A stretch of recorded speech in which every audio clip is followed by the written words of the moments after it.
Je suis quasiment sûr à 100% que n'importe qui né avant l'an 2000 et qui avait, allez, au maximum 40 ans entre 2005 et 2010, connaît un minimum la série Lost qui a été diffusée pour la première fois en France à cette période. Après, pour tous ceux qui feraient pas partie de cette catégorie, c'est pas grave, hein. お前はもう死んでいる。何？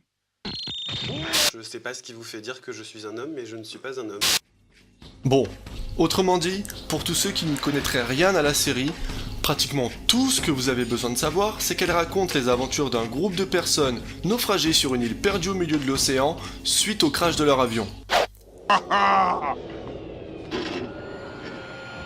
Oh, there's that. There's that. Mais bon, comme vous pouvez l'imaginer, cette île était très loin d'être ordinaire. Bah oui, sinon on se serait fait un peu chier, hein. Et quand je dis ça, attention, je parle pas d'un truc un peu inhabituel du style devenir pote avec un ballon de volley, hein. Non, non, non.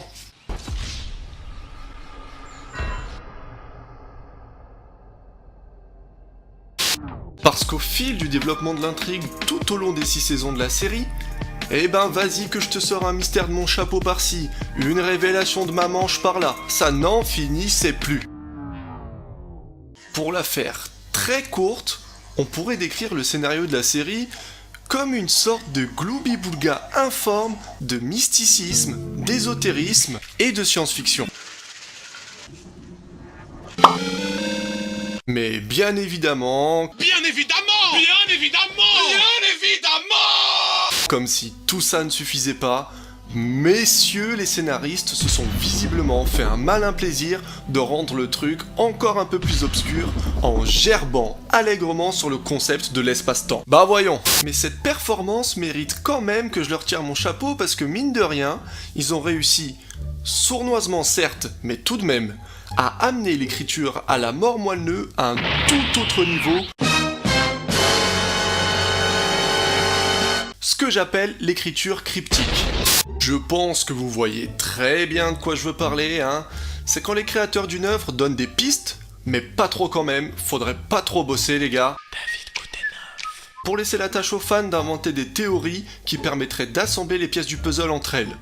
Avec ça, t'as plus qu'à te pointer en convention et à valider.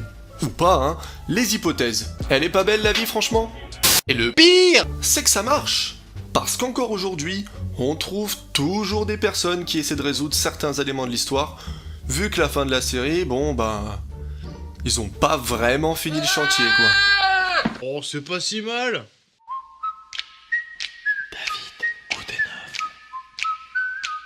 I'm not even mad. That's amazing. Bref, nous, ce qui nous intéresse dans ce premier épisode d'HC2U, c'est l'élément central du scénario, c'est-à-dire le cœur de l'île. Et je pense que le meilleur moyen de comprendre de quoi il s'agit est de se concentrer sur les personnages qui gravitent autour de ce cœur. Et comme c'est un peu le concept de l'émission quand même, on va aussi s'aider d'une œuvre qui n'a rien à voir pour trouver des réponses. Un animé aux petits oignons, vous m'en direz des nouvelles. Allez, c'est parti.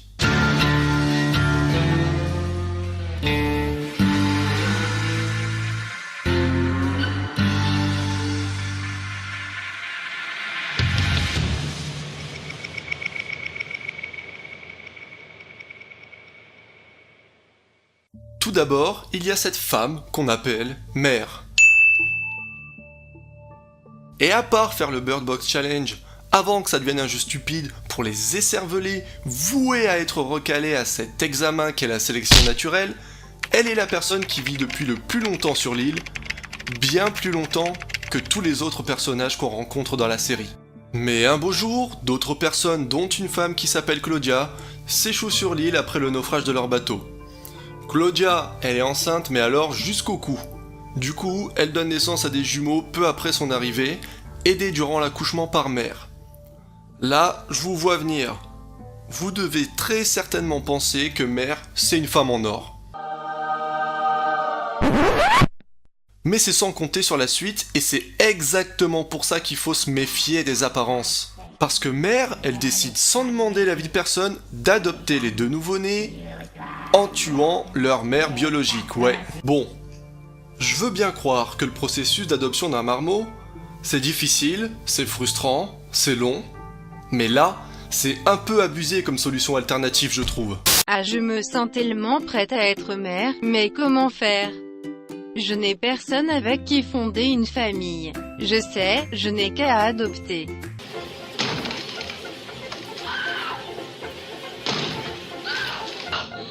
Excusez-moi, vous n'auriez pas un gosse en rab? Quelques années plus tard, on voit Mère emmener les deux gosses, Jacob et le deuxième qu'on connaîtra uniquement dans la série en tant que le monstre, à l'entrée du fameux cœur de l'île. Elle en profite pour révéler qu'elle est la protectrice du cœur et de l'île et qu'un jour, un des deux garçons devra la remplacer. Peu de temps après ça, les jumeaux se séparent et empruntent des chemins différents. Le monstre reçoit en effet la visite du fantôme de sa mère biologique qui lui révèle tout de son origine. Énervé mais il s'enfuit pour aller vivre avec les personnes qui se sont naufragées avec sa véritable mère. Jacob, lui, en tant que bon fils à maman qu'il est, reste aux côtés de Mère et grandit en sa compagnie. Le monstre découvre aux côtés de son peuple l'existence d'une force électromagnétique qui traverse l'île. Donc lui, ni une ni deux, qu'est-ce qu'il fait? Eh ben, pensant que cette force pourrait bien être son billet pour retourner dans le monde extérieur, il essaye d'accéder à la source de cette force, qui est le cœur de l'île, dans le but de l'exploiter. Mais pas de bol, Mère entend parler du plan du monstre grâce à Jacob, qui je pense n'a aucune idée du sort qu'on réserve aux poucaves comme lui dans la street. Hey, what do we do with snitches in this bitch? What do we do with snitches in... Mère assomme le jumeau sans nom et tue toute sa tribu, puis adoube Jacob en tant que nouveau protecteur de l'île en lui faisant boire un verre de vin au calme. Un rite initiatique plutôt étrange si vous voulez mon avis, mais bon. Qui suis-je pour juger après tout, et puis ça serait pas les premiers à essayer d'atteindre l'illumination en utilisant des psychotropes. Cette cérémonie est aussi l'occasion d'en apprendre un peu plus sur le cœur de l'île. Mère déclare solennellement que la lumière qui en émane, alors tenez-vous bien, hein, Est-ce que tu sais twerker? Non. est une manifestation physique de la vie, de la mort et du retour à la vie. Rien que ça. Pour ce que j'en sais, tu pourrais bien mettre cette lumière en bouteille et l'étiqueter 42, tu serais pas loin de ce qui se passe dans le crâne de la nana. Elle prévient aussi Jacob qu'il ne doit sous aucun prétexte entrer dans le cœur, sous peine de connaître un sort encore plus funeste que la mort. Si ça c'est pas avoir le sens du drama, je sais pas ce que c'est. Mais le monstre finit par se réveiller et il tue Mère pour se venger. Pour se venger à son tour, Jacob tente de tuer son frère en le poussant dans le cœur de l'île. This is Sparta! Et juste après ça, un nuage de fumée noire s'échappe du cœur devant les yeux ébahis de Jacob. Oui, au cas où vous l'auriez pas deviné, cette fumée c'est le frère de Jacob devenu immortel. En guise d'explication à tous ces événements, j'ai trouvé certaines pistes qui pourraient coller dans le monde du manga ou de l'anime Mushishi. Mais avant d'aller plus loin, je vous encourage fortement à regarder ou lire cette œuvre, surtout si vous aimez les productions du studio Ghibli ou celles qui y ressemblent. Maintenant que c'est dit, examinons les aspects intéressants de l'univers de Mushishi. L'aspect le plus important et certainement le plus central est ce qu'on appelle les Mushi. Ce sont des créatures magiques et immatérielles décrites comme l'essence même de la vie. Elles sont souvent considérées par les hommes comme des parasites, puisqu'en quelque sorte, ils se nourrissent et se développent en s'attachant à des organismes humains, animaux ou végétaux. Ces créatures sont absolument partout, même si elles restent invisibles pour la grande majorité des humains. Il existe différentes espèces de Mushi, mais les plus importantes pour notre sujet sont les suivantes. Les Cookies sont de minuscules Mushi qui forment la base vitale de tous les Mushi. On peut penser, sans trop se tromper, qu'ils forment la base vitale d'absolument tout, étant donné que les utiliser dans certaines préparations peut garantir l'immortalité ou même ressusciter des morts. L'ensemble des cookies est contenu dans une sorte de rivière immatérielle qui traverse l'entièreté de la planète, appelée la rivière de lumière. Les maîtres, aussi appelés dieux de la montagne, sont les protecteurs d'un territoire naturel, par exemple une forêt ou une montagne. Ouais, c'est comme le port-salut, ouais. Ils peuvent être humains, animaux ou Mushi. Leur rôle, c'est de maintenir un équilibre sur le territoire qui est le leur. Les maîtres sont uniquement présents à des endroits qui sont sur la trajectoire de la rivière de lumière que j'ai mentionnée précédemment. S'ils sont tués, ils sont remplacés par la créature qui les a tués et mangés. Les Kuchinawa sont d'énormes Mushi qui ressemblent à des serpents. Et leur fonction première, c'est de chasser les maîtres dont on vient de parler pour prendre leur place. Les Ginkgo et les Tokoyami sont deux Mushi qui ne peuvent pas être décrits séparément. Les Ginkgo ressemblent dans leur silhouette, à d'énormes carpes koi luisantes, nageant dans l'obscurité des Tokoyami. Les Tokoyami, eux, sont créés lorsque des êtres vivants ou des mushi plus faibles sont exposés à la lumière émise par les ginkgo. Ce ne sont ni plus ni moins que des nuages de fumée noire qui absorbent d'autres êtres vivants et les transforment en fumée de Tokoyami lorsque le ginkgo qu'ils contiennent en sort et expose d'autres êtres vivants à sa lumière. Maintenant qu'on a toutes les bases, on peut avancer et essayer de relier les éléments de Lost et de Mushishi. Imaginons que le cœur de l'île soit la tanière d'un ginkgo. L'eau qui s'écoule dans le cœur lui apporterait des mushi. On se souvient en effet qu'ils sont partout. Ça pourrait expliquer pourquoi une lumière émane du cœur, puisque ça pourrait être celle émise par le ginkgo lorsqu'il sort du Tokoyami qui le contient pour se nourrir. La lumière reste constante puisque l'eau s'écoule dans le cœur indéfiniment, nourrissant le ginkgo de manière autonome, 24 heures sur 24, 7 jours sur 7. Ça pourrait également expliquer pourquoi le monstre s'est transformé en fumée noire lorsqu'il a été poussé dans le cœur de l'île. Le ginkgo l'a alors exposé à sa lumière, le faisant devenir le mushi de fumée appelé Tokoyami. Mais on ne sait pas trop comment pour le moment, mais il n'a pas été absorbé par le Tokoyami et est resté une entité indépendante. Partons également de l'hypothèse que l'île est située sur la trajectoire de la rivière de lumière de Mushishi. On sait en effet que l'île est une poche d'énergie électromagnétique qui est connectée à d'autres poches similaires tout autour de la planète. Comment est-ce qu'on sait ça, vous me direz? À cette question, je vous répondrai parce qu'un des personnages le dit. Eh ouais. La pièce dans laquelle nous nous trouvons a été construite il y a longtemps, au-dessus d'une fantastique poche d'énergie électromagnétique, cette énergie étant reliée à d'autres poches identiques dans le monde entier. Mais ceux qui ont conçu cette pièce ne s'intéressaient qu'à une seule de ces poches, celle de l'île. Exact, celle de l'île. Rappelons-nous des mots de Mère. La lumière qui émane du cœur de l'île est une manifestation physique de la vie, de la mort et du retour à la vie. Et elle est présente dans chaque être vivant. La ressemblance avec les cookies, ces minuscules mushi qui forment la base vitale de toute vie, est juste plus qu'évidente. Les poches d'énergie électromagnétique mentionnées dans Lost pourraient tout à fait être comme des sources à partir desquelles la rivière de lumière de Mushishi surgit et circule à travers la planète.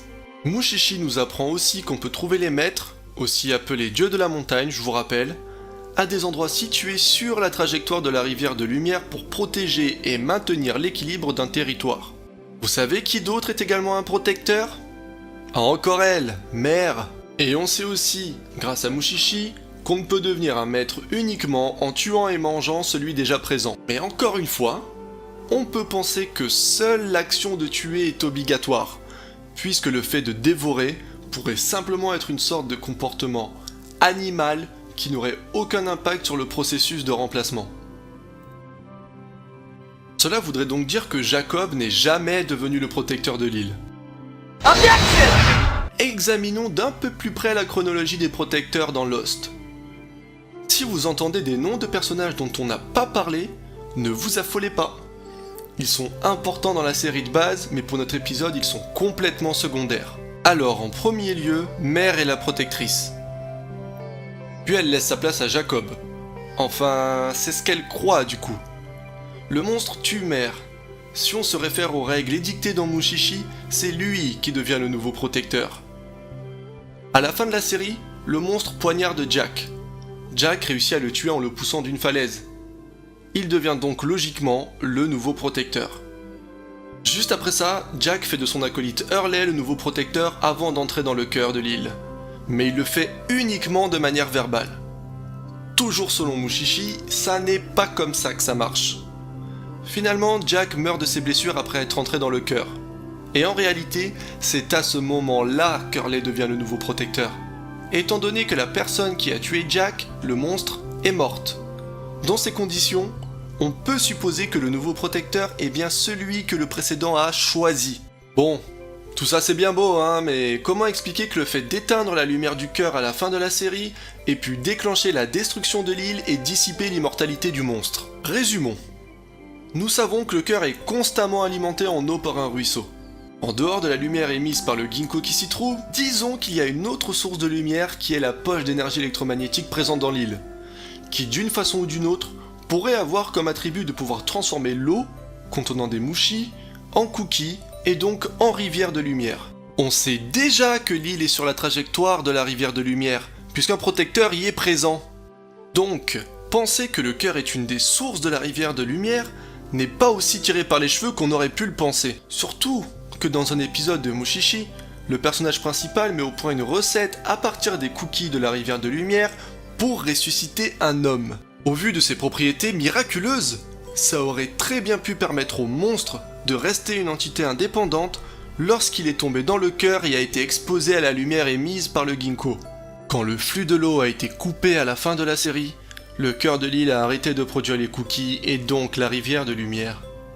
Étant la base fondamentale de toute vie comme on l'a vu, et aussi très probablement de celle de l'île, on a commencé à voir un remake de l'Atlantide. Mettez-vous bien ça dans votre petit crâne. La base de toute vie n'était plus produite. La lumière qui est entrée dans le monstre lorsqu'il y est tombé a également disparu, le rendant mortel. On comprend maintenant pleinement les mots de Mère. Et si la lumière disparaît ici, elle disparaîtra partout ailleurs. Étant donné que toutes les poches d'énergie électromagnétique sont reliées par la rivière de lumière. Comme une sorte de circuit fermé, si une des poches cesse de produire, elles s'éteignent toutes. Et c'est la raison pour laquelle l'île a besoin d'un protecteur. Pour maintenir le flux de la rivière de lumière et garder en vie la vie elle-même.